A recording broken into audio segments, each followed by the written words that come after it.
Good morning, everyone. Thank you for your patience. We've been having technical difficulties. I'm Deborah Rose with the talk show live from Payson, Arizona. Thank you for joining us today. If you would please like, share, ask questions. This is an interactive show, and we would love to have your input. And today we have a very special guest, Bill Pitterle with the Tonto Rim Search and Rescue 501c3 here in beautiful Payson. So welcome to the show, Bill. Thank you. It's very nice to have you. Could you tell the general public just a little bit about your organization and what you do? Sure. Search and rescue operations are done, the responsibility of the sheriff's office in each county. And through some Arizona revised statutes back in the 70s, the sheriff's office can use volunteers, typically from a 501c3 organization, to assist in search and rescue operations throughout the state. It saves the county a lot of money because search and rescue operations typically take a lot of resources, especially if you get into a major operation. And it would be prohibitively expensive for a sheriff's office or a county to have to, or fire department to have to maintain the staff required to perform those operations, so they rely on volunteers to help bring the cost down and to get the volunteers the training and everything else that is required. We spend thousands of hours in training every year, and then thousands of hours in missions every year. And so that's basically how and why we exist. That's incredible. How many volunteers do you have? We have probably 50 to 60 that I would call active in a squad right now. What are some of the divisions or departments of the rescue squad that you oversee? We have actually a number of groups. I like to tell people that we live in a very vertical county, as you can see by this photo behind us. Vertical meaning that we have a lot of canyons. They're beautiful, they're spectacular, it attracts people. Unfortunately, a lot of cliffs, a lot of rock climbing, a lot of canyoneering activities go on. And so we've wound up having a fairly technical squad. I've got a rope rescue team.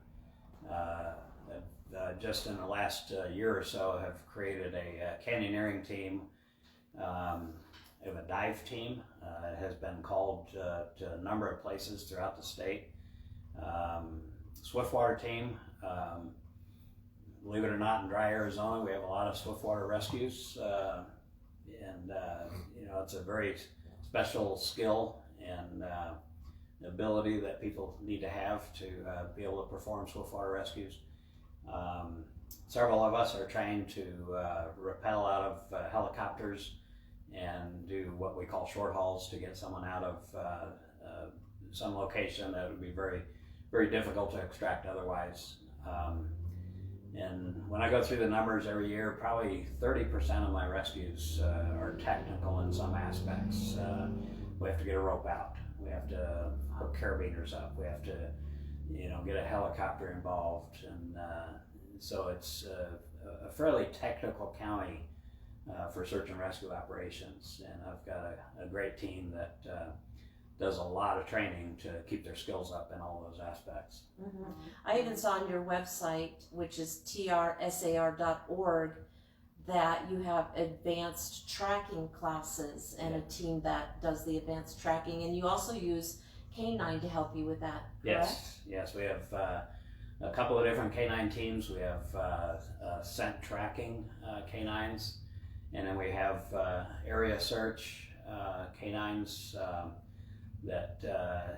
and those that particular team also has HR, human remains K9s, and we have two actually nationally certified dogs on our area scent team right now, and extremely useful in certain aspects.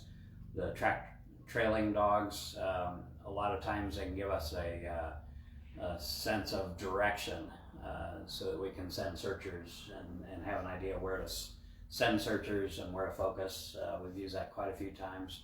They have a number of finds.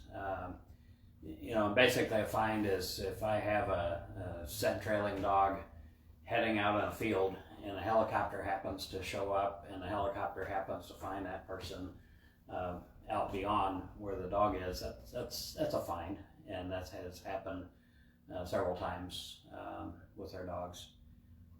Can I ask, I know this is a sensitive question, but out of your rescues, what percentages are live rescues versus finding a deceased remains?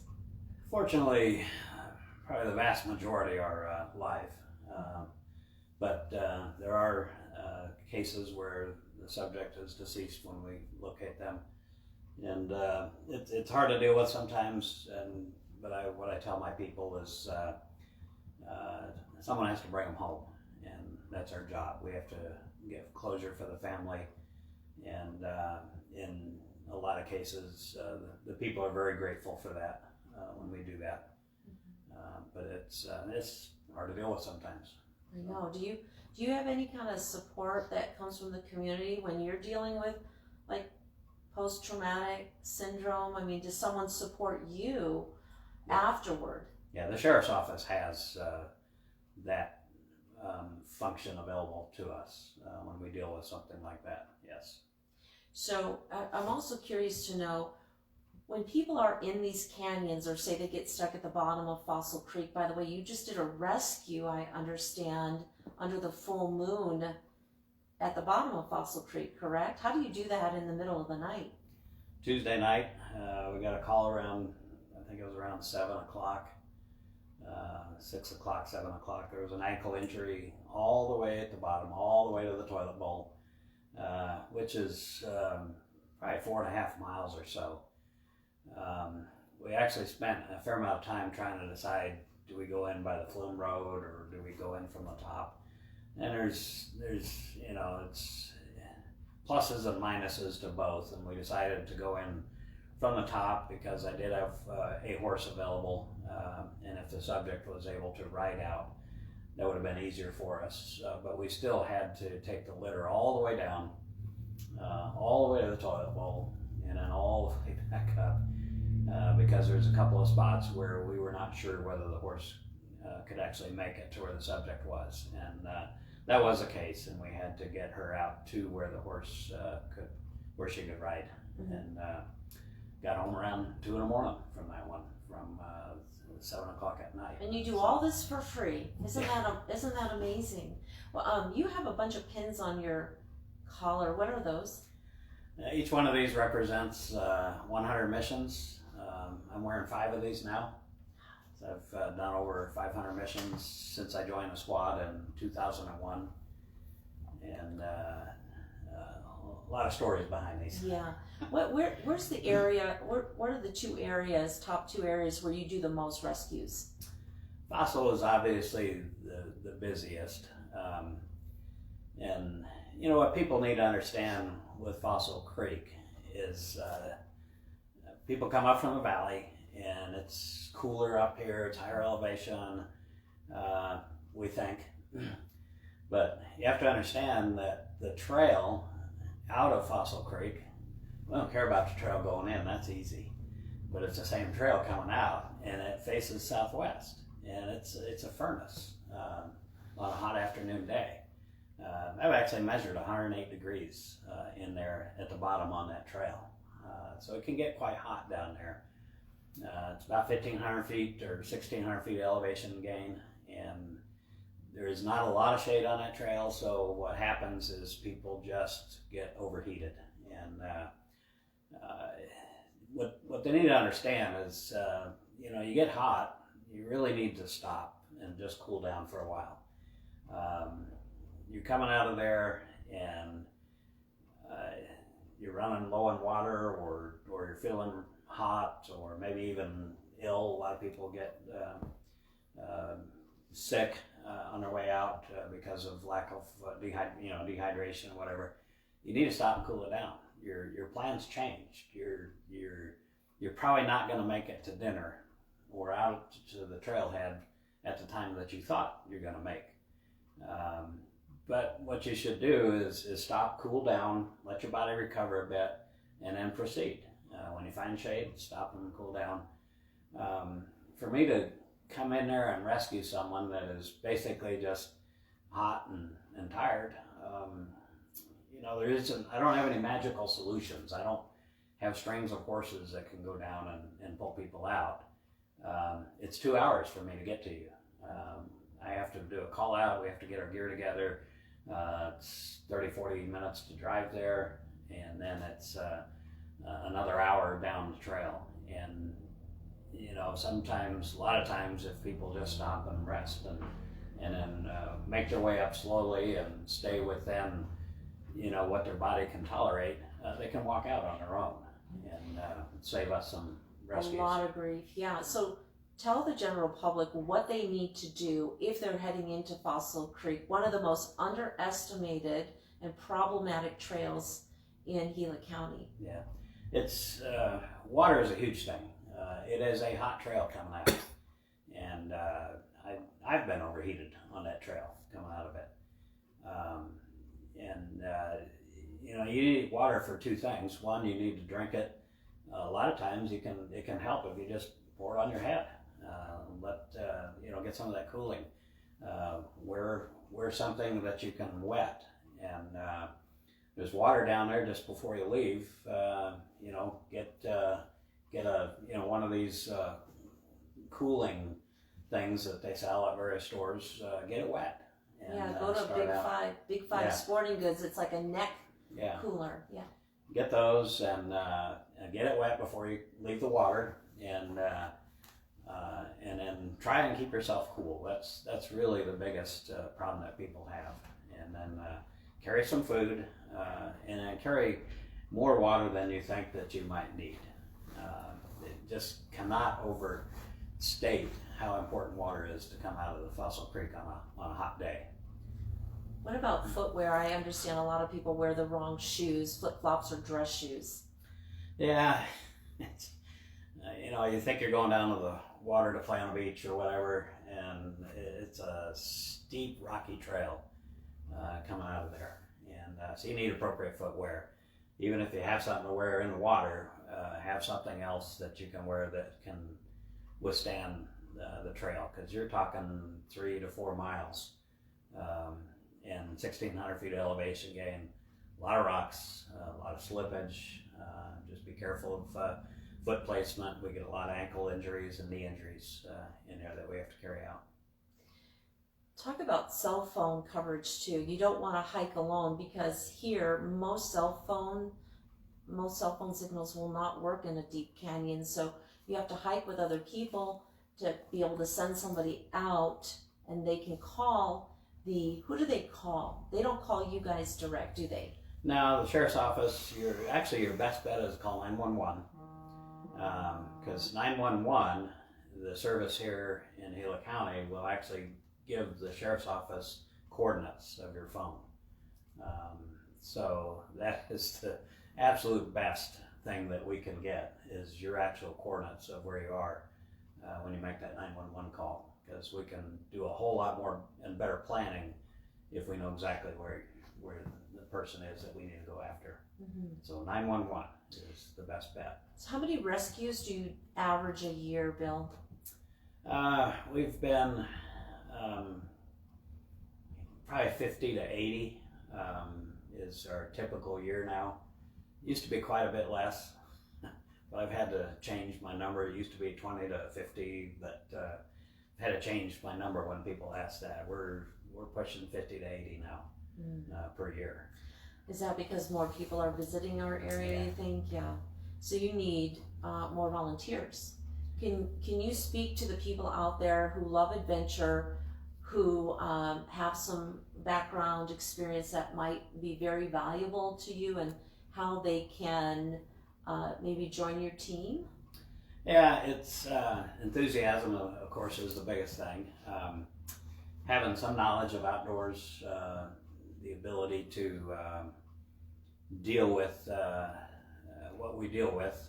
We don't go out on good days. We go out on the worst days. That's when we get called. We go out when it's hot. We go out when it's snowing. We go out. So it's helpful if you've had some background to where you can deal with those kinds of conditions. Sometimes we can get into extreme. We were involved in that Sedona rescue, that 3 days of snow that we had. And, so I happen to have a couple of guys on the squad, including myself, who spent a lot of time in the snow, sometimes deliberately to know how to handle it.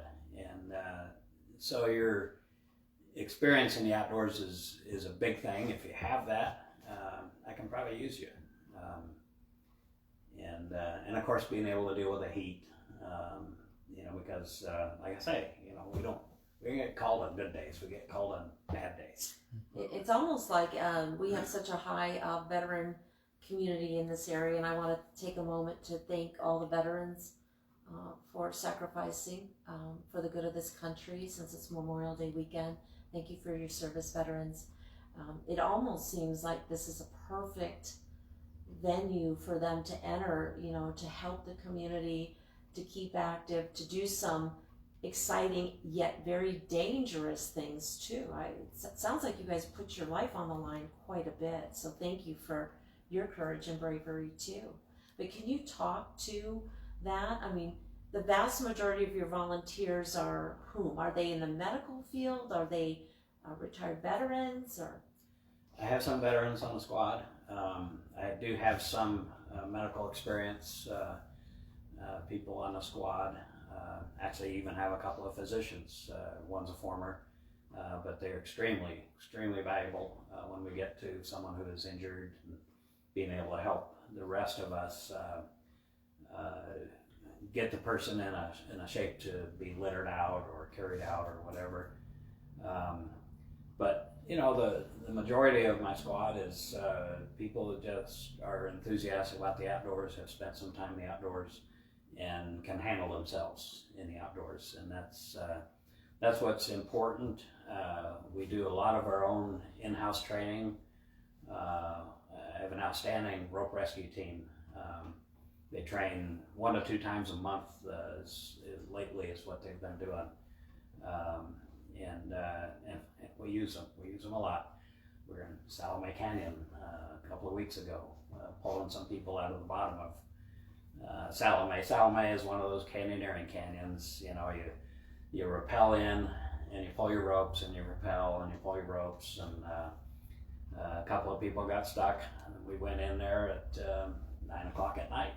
It's an hour and a half drive time to get to the trail, and then it's 2.5 miles carrying probably 50 pounds of rope rescue gear into there.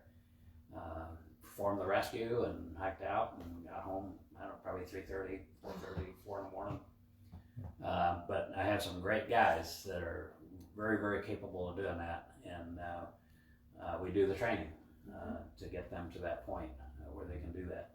I noticed your website is very educational. For those of you that would like to learn more, you should go to trsar.org and see their calendar. I looked at your calendar, and it specifies what you're training for on that particular day. It explains the application process. Should any of you be interested in joining this awesome volunteer group of people that are really helping our community and rescuing others. So is there anything else on your radar for what you're seeing more of? You're seeing an uptick in rescues.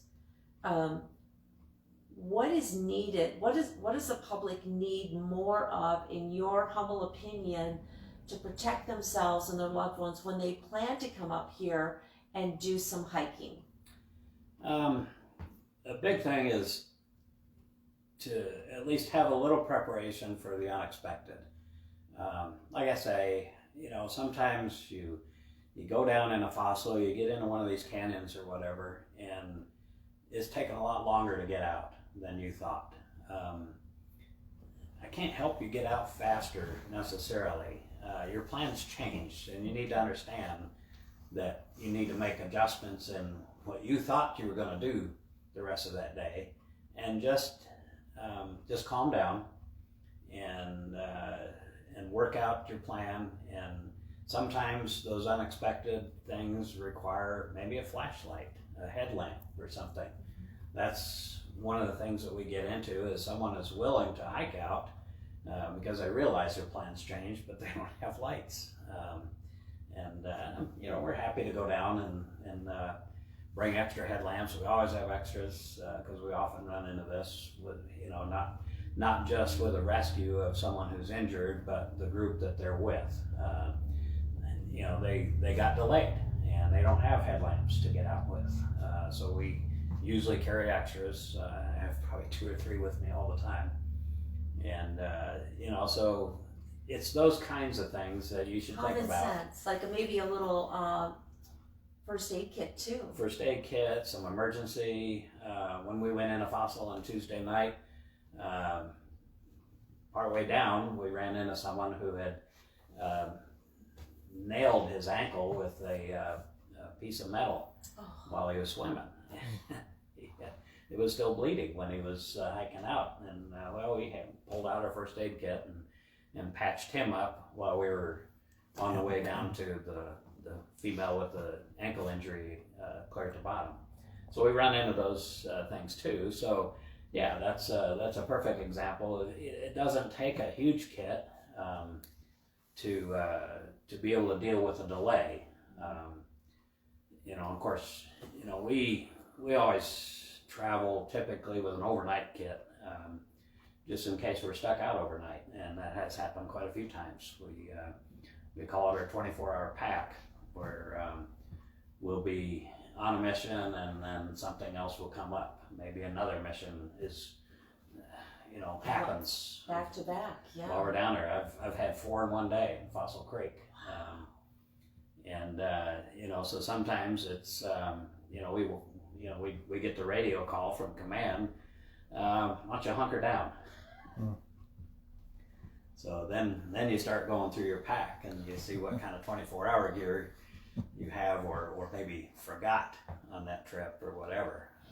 So what I'm hearing you say, like people have to prepare for anything. So you need a lot more than flip-flops and a couple bottles of water. And that is typically the number one way people go down into that canyon from what I've understood. So be prepared, get a big backpack, maybe just with some life-saving, get some snacks, some extra water, common sense. It just sounds, and maybe a whistle. Oh, let's talk about animals, because we have a lot of animals, wildlife here.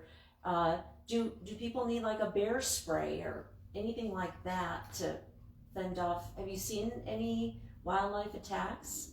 No, well, yeah, that's hard to say. I mean, I know a couple of areas in, some popular trails that there are bear tracks, like up on the Highline Trail.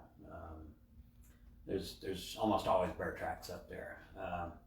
I've never really had any bad occurrences with bears, but there are a couple of places that I will carry bear spray, especially if I'm up alone.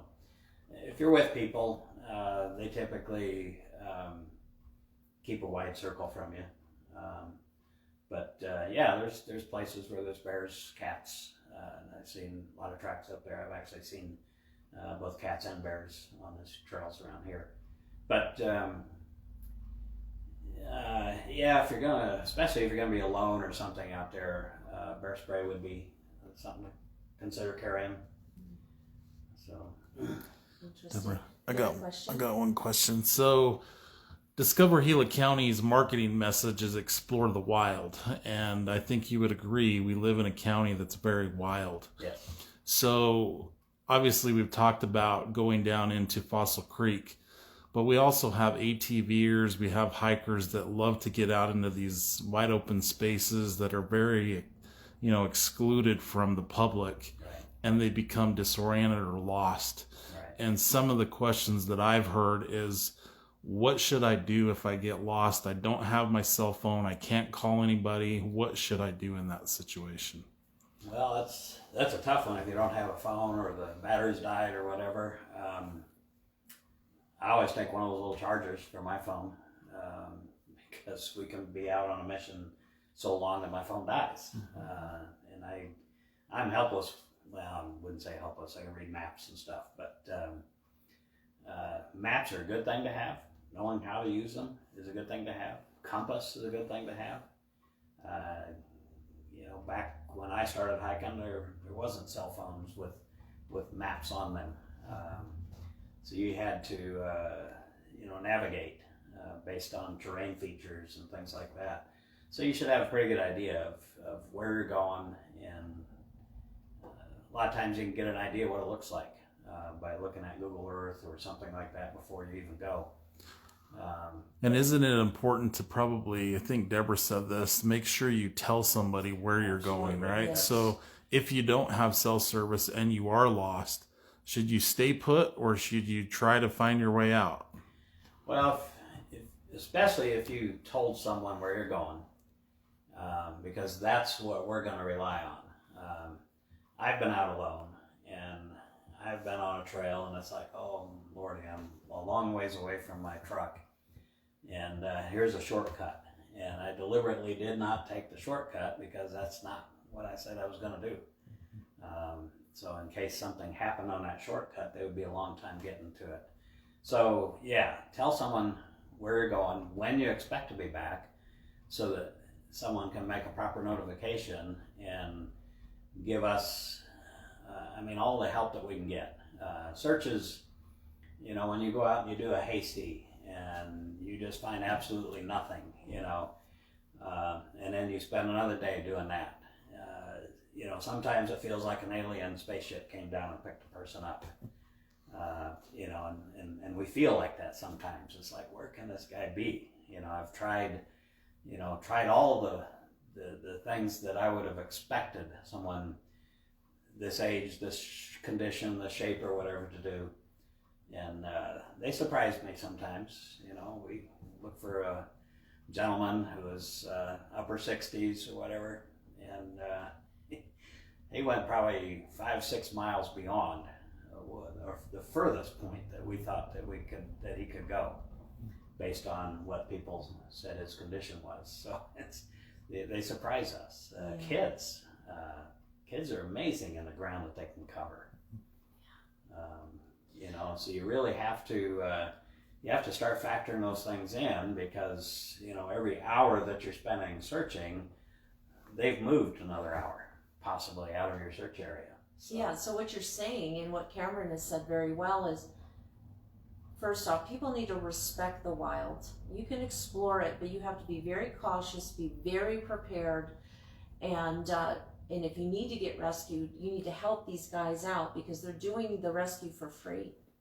So tell us a little bit about flooding, because that's a miscalculation on a massive level up in this area, because unfortunately we've had quite a few deaths from flash flooding. Can you speak to that for just a moment or two, Bill? Sure. Arizona, it doesn't snow, it doesn't rain, and we've spent an inordinate amount of time on the aftermath of flash floods that come through, and it's amazing how much water these canyons can collect, especially if it's in like a fire burn area. We had the water wheel incident, and I actually backpacked through the area where that water came down, and it was a burn area, and you could just see that there was nothing to hold that water back, and a lot of rain fell. 6, 7, 8 inches of rain fell up in those canyons right up against the rim, and without a lot of ground coverage to slow it down, it all came down, and it surprised the people. And then, of course, Tonto Creek, it's amazing how much water that creek carries out of here. And of course, basically it's our terrain, the clouds and the rain basically pack up against the rim, and that's what peels all that rain out of the storms as they go through. And it creates a massive amount of water. I've seen Tonto Creek a mile wide at times, you know, and it's amazing how deep and wide that creek can get. And we've had a number of incidents where people thought they could drive across, and the truck gets stalls and basically turns downstream, and we're trying to get a guy out of the cab of it using my Swiftwater team and ropes and everything else that we can employ. And those are dangerous for them as well as us. Yeah, common sense again is paramount. That if there's signs that don't cross, so many people die through the Swiftwater floods that we do have here. It's very tragic outcome. Unfortunately, that's the number one reason I think people lose their lives when you talk in the terms of all these different types of rescues. And these heroes, these volunteers are putting their life on the line. So I think a healthy dose of respect is very much needed, because this is truly the wild, wild west. I mean, we're in the middle of the largest pine forest in America, 8 million acres. People come up here with their ATVs. How many rescues do you have to do with the ATVs? Because there's a lot of dangers with those too, because people go rip-roaring through the forest, don't realize that they're on the edge of a canyon, and they can launch themselves right off a cliff. Correct? Yeah, it's happened a few times. A lot of the ATV accidents, they're on roads, so sheriff's office and fire can typically get to those. But if it involves someone going over a cliff to where they need our rope team to extract them, that's when we get involved. So, but to your point of this county, if you look at it, there are not a lot of roads that crisscross this county. There are some extreme remote parts of this county. I've spent 3.5 hours just driving to the start of a search location, and still in Gila County. Gila County goes clear to Hayden-Winkleman when you look at it on a map. And I've done Swiftwater rescues clear down on the Gila River down there. I've had to go, you're talking 2 hours drive time just to get down to one of those areas. Remote parts of, east of Young, extreme remote. It's called Hell's Canyon for a reason, right? Hell's Canyon. Well, Hell's Gate. Or Hell's Gate, yeah. Hell's Gate is another popular one. Yeah. And that Hell's Gate is a good one to remind people that, people look for the beta. The beta is the information on what it takes to do this particular hike or this canyoneering adventure, whatever. Some of those guys that write that beta are pretty high on themselves, so they say, I did this in 18 hours or something like that. When a normal person does it, it's 2-3 days. So we've had to go in and get people out that seriously underestimated their abilities, and not for lack of trying to find the information. They got the information, but they got it from someone that knows what he's doing extremely well and could do it in 18 hours. But a typical person, it might take 3 or 4 days. So Hell's Gate is a good example, because sometimes they'll start clear up by Young in Hagler Creek there, and then the exit point is Geizela, and that's not so much a rope exercise or canyoneering exercise. It is an awful lot of swimming. There's an awful lot of large pools that you have to, and there's no way to walk around them, and so people underestimate how cold they're going to get, and then don't have enough food for the energy that it takes to stay warm when they're doing those trips. And so that's just another precaution when you're looking at the beta for a particular trip. Make sure that you're looking at someone that maybe is at your skill level. Find more comments on it. We need more novices to do these. And write them up. Write them up, because the common theme is people keep underestimating our area, and they have to have great respect for it, because otherwise they're putting you through the rigmarole, and it's difficult. I mean, how can people support this organization? Well, first off, before I go there, you do have on your website phenomenal amount of maps, which I thought was great. But people can get the maps, the topo maps and things from the Tonto National Forest prior to taking on some of these difficult trails and learning the lay of the land first, right? Would you agree with that? Yeah, paper maps are always good. I rely extensively on phone maps because they can show you where you are on the map, and I like them. You can do a lot of planning with a map on your phone, but phones die. Phones fall in creeks, get wet, and stop working. Don't ask me how I know that. Well, you can get waterproof cases. That's another. Right. That's another item that people can put in their packs and a backup charger for their phone. So if they do get delayed, they don't run out of the power of their cell phone. Right.